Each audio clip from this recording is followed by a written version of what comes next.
Bienvenue dans le podcast de Doxy Digital. J'accueille à mon micro des spécialistes dans leur domaine qui ont tous un lien avec le thème de la newsletter du mois. Doxy Digital, c'est avant tout une équipe de 4 personnes qui vous accompagnent pour poser les bonnes bases de votre communication digitale afin que vous vous rapprochiez le plus possible de vos objectifs. Bonne écoute! J'ai le plaisir de recevoir dans l'épisode du jour Patrick Grebetti qui est actif dans le domaine du marketing et je le laisse se présenter directement à vous. Salut Marjorie, merci pour l'invitation. Alors, moi, j'aime pas trop parler de moi, mais je suis, pour être bref, multi-entrepreneur, effectivement, dans le marketing et l'immobilier. Donc, c'est vrai que c'est assez vaste dans l'immobilier. On fait beaucoup de promotions immobilières. On a des sociétés pour faire des mises en enquête, la construction et de la vente. Et le marketing, c'est ma passion depuis toujours, quasiment depuis la HEG. Et c'est vrai que je navigue toujours entre l'immobilier et le marketing parce que c'est entre la passion et l'activité, on va dire, principale. Et c'est vrai que j'adore transmettre ma passion du marketing à d'autres entrepreneurs. Tu es effectivement la personne idéale pour nous expliquer les meilleures pratiques pour communiquer dans ces domaines sur les réseaux sociaux et quelles sont les erreurs principales que tu constates. Alors, pour être assez critique, il y en a beaucoup.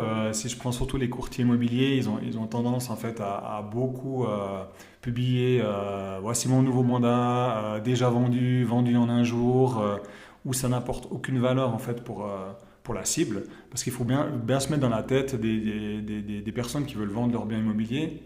Eux, ils ont besoin de savoir comment on résout leurs problèmes. Donc en fait, l'erreur la plus fréquente, c'est de parler de soi et pas de parler finalement de ta cible. Je pense que tu connais bien la chose. Et moi, ce que je conseille toujours à ces personnes, aux courtiers immobiliers, c'est de commencer déjà par se poser la question, quelles sont les problématiques de ma cible, par exemple, comment mettre en valeur mon bien immobilier avant de le vendre, comment estimer au prix juste mon bien, etc. Et communiquer là-dessus et non pas sur super, j'ai déjà vendu ou j'ai tel bien à vendre. Oui, ça me parle beaucoup ce que tu relèves ici. Et toi, de ton côté, comment tu communiques ? Qu'est-ce que je trouve sympa chez toi, c'est le fait que tu utilises le personal branding dans ta communication. Alors, tu as utilisé le bon terme, le personal branding. Moi, ça me parle beaucoup. C'est vrai que en Suisse, c'est peu parlant pour beaucoup d'entrepreneurs. Eux, ils préfèrent communiquer en termes de communication d'entreprise, donc très corporate. Et moi, je trouve ça un peu boring, ennuyeux, parce que à l'heure actuelle, que ce soit au niveau digital ou au niveau des réseaux sociaux, en fait, je pense qu'il faut plutôt humaniser la relation. Parce qu'on parle à des humains, on ne parle pas à des robots. Oui, on parlera d'IA peut-être tout à l'heure, mais pour l'instant, on parle à des humains. Et le personal branding, pour moi, c'est beaucoup plus humain parce qu'on peut communiquer sur notre parcours, sur notre expérience, sur les problématiques qu'on a rencontrées. Et moi, j'ai pris le parti, ça doit faire 4-5 ans, de commencer à publier en mon nom. Donc, j'ai que des profils qui sont mon propre nom, Patrick Grebetti, mon profil d'entrepreneur, sur différents réseaux, notamment principalement YouTube et LinkedIn. Et c'est vrai que j'ai pris le parti de communiquer plutôt sur mon parcours d'entrepreneur, sur mes expériences, sur les problématiques que j'ai résolues, plutôt que chaque société. Donc des fois, c'est un peu marrant parce que les gens ils me disent qu'ils veulent collaborer avec moi, qu'ils veulent me rencontrer, mais ils ne savent pas nécessairement le nom de mes sociétés. Donc ça peut être à double tranchant, on l'a vu avec Stéphane Plaza récemment. Mais pour moi, c'est une force parce que finalement, les gens, ils savent directement à qui ils ont affaire. Donc ils ne sont pas surpris quand ils voient ma tête, ils me voient y arriver. Ils m'ont déjà entendu aussi pour le format vidéo. Et ça permet d'avoir ce que j'appelle une porte d'entrée en fait, pour ma clientèle cible. Et je trouve ça hyper puissant. Donc le combo en Suisse romande, pour moi, YouTube et LinkedIn est assez puissant, assez sous-exploité. Et je pousse vraiment les gens à réfléchir, à utiliser plus de personal branding et moins de communication corporate qui pour moi est plus efficace. C'est vrai que c'est un moyen puissant pour créer du lien et donner un sentiment de proximité et pour ouvrir des portes. Mais alors dis-moi, comment est-ce que tu accompagnes les entrepreneurs au moyen de tes compétences ?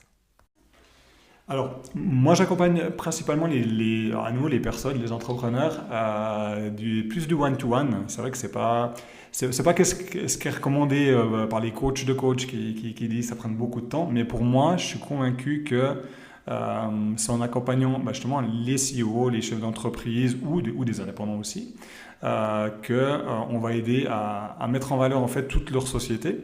Et comment je les accompagne? Tout simplement, c'est des accompagnements de minimum 3 mois.